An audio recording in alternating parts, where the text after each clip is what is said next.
14 novembre 2024, 319e jour de l'année, plus que 47 jours avant 2025. Mesdames et messieurs, bonjour. Au menu de cette édition, lancement des travaux d'aménagement du tronçon à Djara à Tiémé. Il s'agit de la réalisation d'un linéaire de 110 km pour permettre la libre circulation des personnes et des biens. Retour dans ce journal sur le compte rendu de la cérémonie de lancement si complexe de transformation pour les filières manioc, maïs et riz à Kétou. Le ministre de l'Agriculture a procédé cette semaine au lancement des travaux de construction. Les détails à suivre. Et puis, les Guépards du Bénin affrontent ce soir les Super Eagles du Nigeria dans le cadre des éliminatoires de la prochaine Coupe d'Afrique des Nations. De grands absents sont notés. Suivez dans le développement de cette édition l'avis de quelques acteurs sur le sujet. À nouveau, bonjour. Poursuite des projets inscrits dans le programme d'action du gouvernement PAG2 dans le département du Mono. Les travaux d'aménagement du tronçon d'Adjara à Tiémé et ses bretelles sont lancés. C'est un linéaire de 110 km qui va être réalisé pour permettre la libre circulation des personnes et des biens. Le lancement officiel a eu lieu dans la commune d'Atiémé mercredi 13 novembre 2024. Teddy Goudalo, Mofid Sabouran pour les détails. Route à Djara à Tiémé. Ce tronçon, autrefois impraticable dans le département du Mono, va bientôt connaître une métamorphose. Par le passé, c'est une voie qui ne donne pas la joie. C'est un calvaire total. En tout cas, la voie n'est pas bonne. Mais aujourd'hui, on remercie Dieu que lui, il a pris son décision pour travailler. Autant de difficultés que subissent les populations.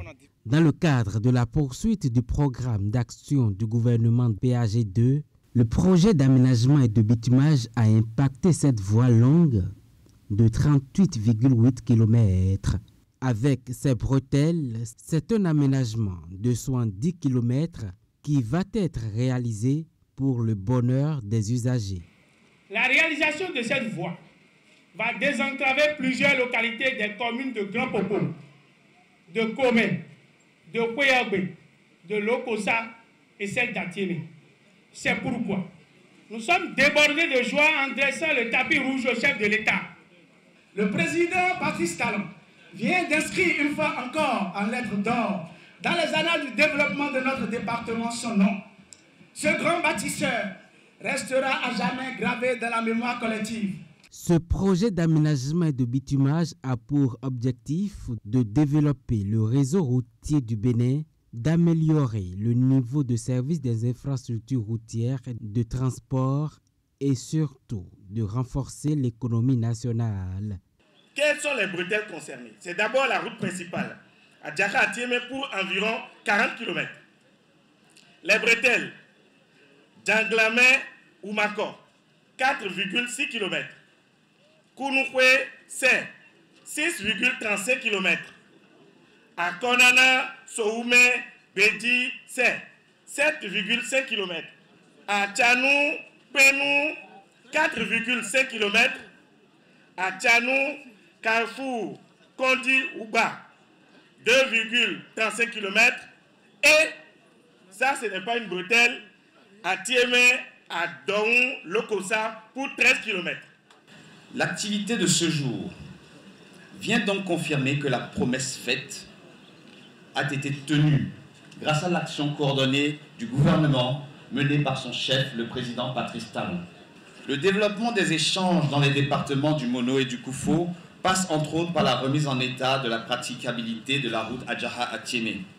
Je voudrais, en cette occasion solennelle, rassurer les populations et les usagers de ce tronçon, de la volonté du gouvernement de concrétiser dans les meilleurs délais possibles l'aménagement de ces tronçons, ainsi que des 8 infrastructures de franchissement et des autres infrastructures socio-communautaires au profit des populations. Pour un coût global de près de 80 milliards de francs CFA, les travaux sont prévus pour durer 30 mois. Bientôt, une centrale solaire de 25 MW dans la commune de Pobel. Les travaux de construction sont officiellement lancés et entrent dans le cadre du projet Forsoon. C'est un programme qui a pour but la réduction du déficit de production d'électricité et l'augmentation par les énergies renouvelables dans le mix énergétique au Bénin. Le ministre de l'Énergie, de l'Eau et des Mines a procédé au lancement officiel en présence des partenaires techniques et financiers. Hugues Vingbe. Aux paroles de monsieur le... D'ici 2026, l'autonomie énergétique doit être une réalité au Bénin. C'est dans le cadre de la réalisation de cet ambitieux projet que sera construit sur une superficie de 21 hectares la centrale solaire de 25 MW Forsoon. Ces travaux s'inscrivent dans un programme complet qui permettra de produire à terme un minimum de 150 MW d'énergie photovoltaïque, dont 75 ici, dans le village d'Ilou-Lofi. Grâce à cette centrale, Ilou-Lofi devient un modèle de développement durable. Nous sommes fiers de faire partie de cette dynamique qui éclaire non seulement nos foyers, mais aussi les perspectives de tout un pays. À la suite de la mise en service en juillet 2022, de la première tranche de 25 MW portée par le projet Défisol, le lancement a été fait pour la seconde tranche en septembre 2023 pour une puissance de 25 MW et aujourd'hui nous nous réunissons avec l'accompagnement de nos partenaires historiques pour relever ensemble le défi d'une production d'électricité encore plus verte. En ce moment où notre pays, à l'instar de ses voisins, traverse une situation de crise énergétique, la présente cérémonie vient à point nommé pour rassurer nos compatriotes que l'engagement pris par le gouvernement et son chef dans la réalisation de notre autonomie énergétique reste et demeure d'actualité. D'un montant total de près de 39 milliards de francs CFA, le projet Forsoon est cofinancé par l'Agence française de développement et l'Union européenne dans le cadre de l'initiative Équipe Europe-Bénin, investir dans l'énergie verte. La nouvelle centrale aura un impact significatif direct sur l'assurance d'un approvisionnement énergétique régulier, sécurisé et moins coûteux pour le pays. Elle va contribuer à la réduction des émissions de gaz à effet de serre à hauteur de 23 000 tonnes de CO2 par an sur une durée de 25 ans. Le développement de la centrale Forsoon représente bien plus qu'une simple augmentation de capacité. Il s'agit d'une avancée stratégique vers une production énergétique propre, durable et résiliente pour les générations actuelles et futures. Après les discours et le dévoilement de la plaque du projet, Samou Seydou Adambi et sa suite ont procédé à une visite du site de la centrale solaire de Défisol. La mise en service de la nouvelle centrale solaire est prévue pour décembre 2025. À noter que le projet Forsoon comprend une composante ciblant l'extension des réseaux de distribution électrique de la SB2E. Les personnalités de la commune n'ont pas caché leurs impressions à la fin de la cérémonie. On en écoute quelques-unes au micro de Hugues Vingbe et Moufid Sabouan. Il faut reconnaître que l'impact positif que ce projet a dans notre localité, pas seulement dans notre localité, mais aussi dans le Bénin, est que ce projet vient booster l'économie locale et l'économie nationale de par la disponibilité de l'énergie pour la création des petites et micro-entreprises. Aujourd'hui, nous avons de l'électricité disponible pour alimenter nos poissonneries, pour alimenter les cimenteries que nous avons, pour alimenter les scieries que nous avons, également pour que les foyers puissent fonctionner comme cela se doit. C'est d'autant plus important que nous remercions le chef de l'État, son Excellence M. Patrice Athanase Guillaume Talon, qui est un homme de grande vision, un homme méthodique et qui, en 2016, quand il avait commencé, nous pensons que les choses tardaient à venir. Mais il fallait des études, il fallait des pieds du Nord, qu'il faut poser les choses comme cela se doit. C'est un événement important et c'est ça qui a mobilisé tout le parterre que vous voyez. La centrale photovoltaïque de Lolofi ne date pas d'aujourd'hui. Il y a d'abord la première phase de 25 MW, la deuxième phase de 25 MW et c'est la troisième phase aujourd'hui. Et le lancement officiel, le ministre vient de faire le discours de lancement officiel. Et cette troisième étape vient renforcer la capacité de la centrale de Lolofi à produire de l'énergie électrique qu'il transporte sur le réseau de la CEB. Et tous les Béninois en bénéficient. Vous voyez, notre besoin énergétique ne fait qu'augmenter de jour en jour. Et c'est ça qu'on vient de nous expliquer tout à l'heure. Donc, nous remercions les partenaires techniques et financiers qui sont là. Ils étaient bien sûr au micro de Hugues Vingbe et Henri Ganté. Une bonne dizaine de diplomates accrédités au Bénin ont présenté hier mercredi la copie figurée de leur lettre de créance au ministre des Affaires étrangères. Il s'agit de Venezuela, Grèce, Irlande, Australie, Norvège, Nicaragua, Canada, Malaisie, Tchad, Ordre souverain de Malte, Finlande. On découvre en images le visage de ces nouveaux ambassadeurs dans cette synthèse de Candide Onwenta. Le Bénin ouvre ses portes à la communauté étrangère et se voit convoité par le reste du monde. En témoigne la dizaine de diplomates désormais agréés au pays. Au cabinet du ministre béninois des Affaires étrangères, ils ont défilé l'après-midi de ce mercredi 13 novembre pour lui présenter respectivement les copies figurées de leurs lettres de créance.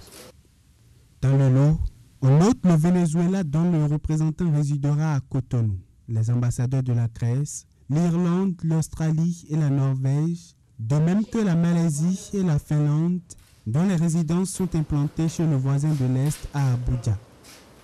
Le Nicaragua est aussi de la partie, de même que le Canada, très souvent à cheval sur les questions du genre. D'ailleurs, le pays se fait représenter par un visage féminin qui laisse transparaître un léger sourire, symbole d'amitié et de soutien. La proximité du Bénin avec le Sahel est matérialisée par le Tchadien qui pose ses valises à Cotonou, mais avec résidence à Ouagadougou au Burkina Faso. Les aides dans les domaines médicaux, sociaux et humanitaires ainsi que l'appui aux réfugiés peuvent également se poursuivre avec l'ordre souverain de Malte dont l'ambassadeur siège à Paris. Il faut préciser que ces 11 ambassadeurs ont présenté leur lettre de créance au président Patrice Talon ce jeudi. Un dîner de gala pour soutenir la politique de nutrition engagée par le gouvernement du président Patrice Talon. C'est l'initiative de l'Association nationale des communes du Bénin. Plusieurs élus communaux et cadres à divers niveaux ont répondu présents à la rencontre qui s'est tenue à Cotonou. Retour ici sur cette soirée. Soucieux de la question de l'alimentation et de la nutrition des enfants de 0 à 23 mois et des femmes enceintes et allaitantes, le gouvernement béninois engage une politique de nutrition de qualité pour un développement durable. Une politique dans laquelle l'Association nationale des communes du Bénin se veut un allié de taille pour l'État, ce qui justifie clairement cette rencontre entre élus communaux pour adresser au gouvernement le soutien des maires dans cette politique de nutrition qui préoccupe. Convaincu que le déploiement de ce projet en direction des femmes enceintes et des enfants de notre pays contribuera à accroître de façon significative les capacités des futurs citoyens de notre pays. Adresse par la présence leur soutien total au chef de l'État et à son gouvernement, prennent l'engagement d'apporter leur contribution à la mise en œuvre de cet ambitieux programme au bénéfice des populations de notre pays. Au-delà de leur adresse au président Patrice Talon et son gouvernement dans cette politique de nutrition, l'ensemble des maires à travers la NCB réitèrent leur engagement aux côtés du chef de l'État pour la préservation et le renforcement de la paix, la stabilité et la démocratie au Bénin. Le développement, c'est la base. C'est la base. Et les maires, les élus jouent pleinement leur partition. Nous travaillons pour cela, nous n'avons pas le choix. Des communes en paix et des citoyens béninois en paix. Je voudrais donc saluer cette initiative qui a été prise par l'ANCD de faire cette motion à l'endroit du projet de supplémentation nutritionnelle des 1000 premiers jours. Nous avions dit ce matin que c'est un projet novateur, c'est un projet des communautés. Donc nous ne nous sommes pas trompés en organisant ce forum. Nous souhaitions que les élus locaux, les communautés à la base, les leaders d'opinion à la base, puissent travailler avec nous pour que les pratiques alimentaires puissent changer, pour que les communautés puissent comprendre le rôle central que la nutrition occupe dans le développement, le renforcement du capital humain. L'autre objectif de cette rencontre entre les élus communaux et leurs partenaires n'a pas été occulté. Le président Luc Setondi Atropo et ses pairs ont partagé quelques repas pour clôturer la rencontre en toute convivialité.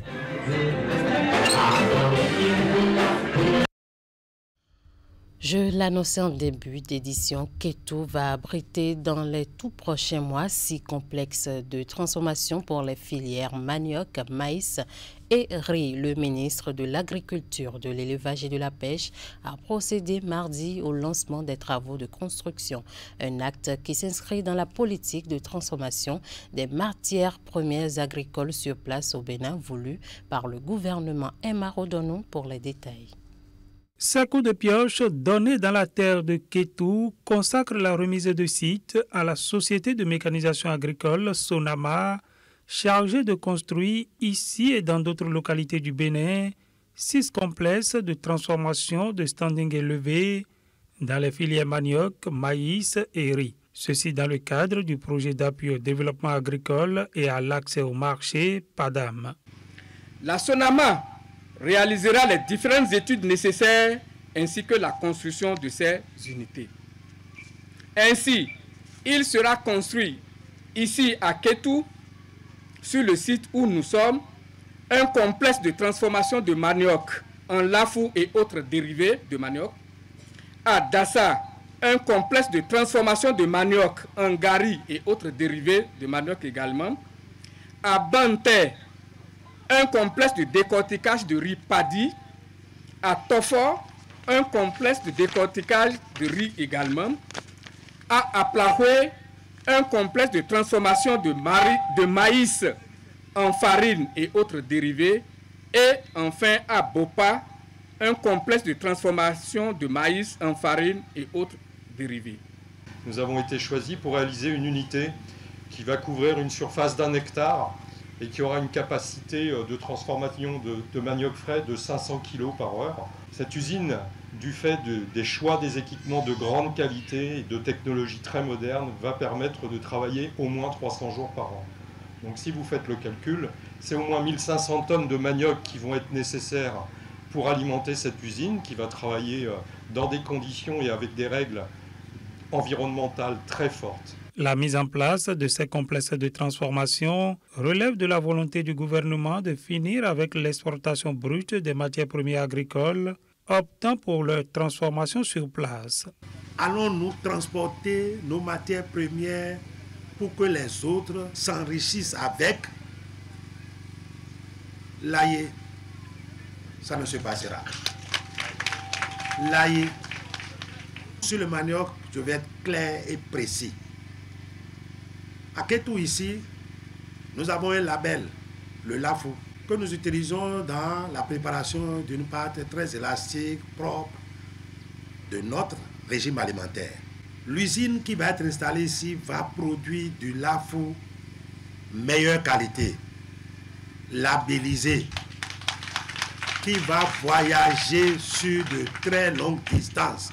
Il est attendu de la Sonama qu'elle livre les travaux des 6 complexes de transformation de type coentreprise au plus tard en juin 2025. Dans la suite de cette édition, la loi portant cadre juridique des partenaires publics et privés en République du Bénin en débat. À l'occasion d'un atelier de formation, les maires et les cadres des mairies du Bénin en apprennent un peu plus sur le contenu de ce document. L'une des innovations apportées à cette loi est la prise en compte des partenariats publics-privés à l'échelle communale. Les travaux ont duré 2 jours au Palais des Congrès de Cotonou. Compte rendu. comme au niveau de l'État central. Les ressources de l'État central ne peuvent à elles seules répondre aux défis de développement des communes. Les chefs de l'État et le ministre des Finances sont des personnes qui sont très actives. C'est ce qui justifie depuis quelques années la mobilisation du secteur privé pour accompagner cette dynamique. Le document dédié à cette politique est la loi portant cadre juridique des partenariats publics-privés en République du Bénin, dont la vulgarisation fait l'objet de cet atelier national. C'est une forte occasion pour nous ressourcer en ce qui concerne ce cadre juridique de partenariat privé-public afin que nos communes en prennent les mesures appropriées pour promouvoir le développement. On nous donne l'occasion de nous familiariser avec les nouvelles techniques, avec le nouveau cadre, par exemple, juridique des partenariats privés-publics, pour réduire la place de l'improvisation, de l'aléa, afin que chacune de nos communes s'assume pleinement et puisse participer à l'élaboration de ce rêve, de cette vision pour porter notre pays haut. Ça ne veut pas dire que... Pendant 2 jours de formation, les maires, les secrétaires exécutifs, les responsables de la chaîne de commande et de dépenses auront à échanger autour du cadre législatif et réglementaire, le cadre institutionnel, les procédures de passation avec les outils de promotion de l'investissement dans les communes et les exigences fiscales. Les PPP ont pour avantage la capacité à développer et maintenir les infrastructures de base durable, l'accès aux gains opérationnels d'efficacité dans le cadre d'un contrat global, un coût connu sur toute la durée du projet, l'utilisation prévisible et planifiée sur le long terme des budgets publics, le transfert et la répartition des risques à la partie la plus à même de les gérer au meilleur coût, un cadre et un mécanisme incitatif de performance au service public, la garantie du respect du calendrier de la réalisation du projet, et enfin, le gouvernement et les maires sont libérés de la contrainte de gérer quotidiennement les infrastructures et se recentrent sur le service aux citoyens et sur les missions régaliennes.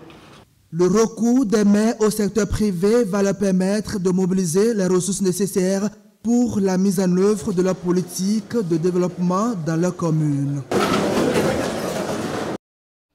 Le Bénin joue ses dernières chances de qualification à la prochaine CAN face au Nigeria et à la Libye. Les Guépards affrontent ce jeudi soir les Super Eagles du Nigeria dans le cadre de la 5e journée.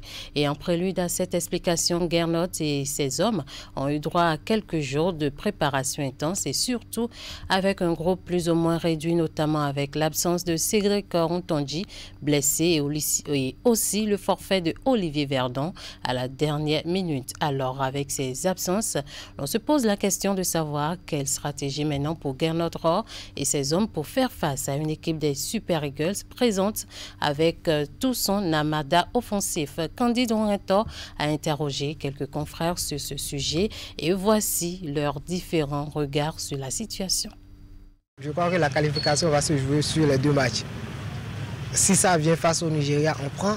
Si ça vient face à la Libye, on prend. L'essentiel est qu'on puisse se retrouver du côté du Maroc. Mais le mieux est toujours d'avoir la certitude avant les dernières journées. Parce que vous savez, sur les dernières journées, il y a beaucoup de choses qui se passent. Il y a beaucoup de tractations.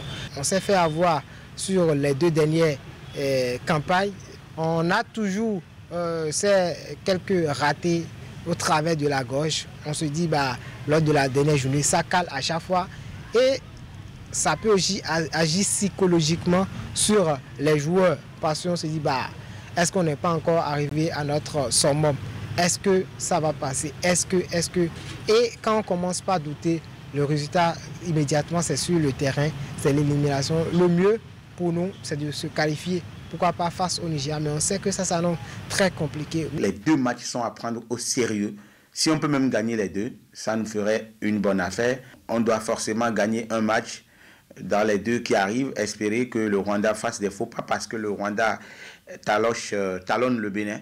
Donc, espérant que le Rwanda fasse un faux pas aussi, mais gagner un match forcément dans les deux qui restent à jouer.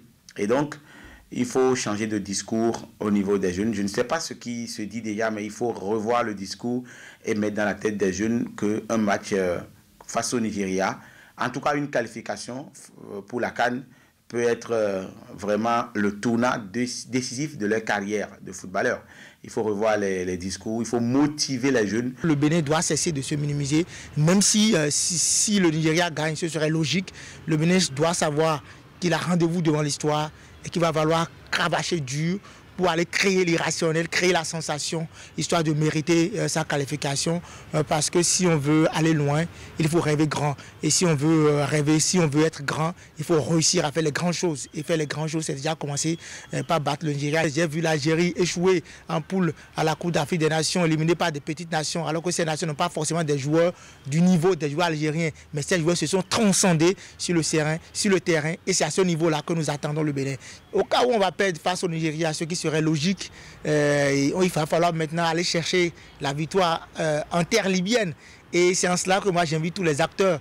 Vous savez, je ne vais rien dire concrètement, mais je vais parler en parabole. Vous savez les conditions dans lesquelles nous sommes qualifiés en 2008. On cherchait une victoire 2-0 face à la Sierra Leone, en terre Sierra Leonaise. Les choses ont été faites. On a été là-bas, on a eu les 2-0. Effectivement, on s'est qualifié. Vous savez de quoi je parle. Donc si le Nigeria a fait le travail, bat le Bénin, il faut que le Nigeria batte le Rwanda aussi. Et que nous maintenant, on fasse le travail qu'il faut, que ça soit sur le terrain ou en dehors du terrain pour aller battre la Ligue. Parce que le football, la victoire, ce n'est pas tout le temps sur le terrain. Parfois, c'est en dehors. Toutes les bonnes ondes, donc au Guépard du Bénin, tous derrière eux. Merci de nous avoir suivis. Merci à toute l'équipe de rédaction, de réalisation et de diffusion. Bon appétit à vous.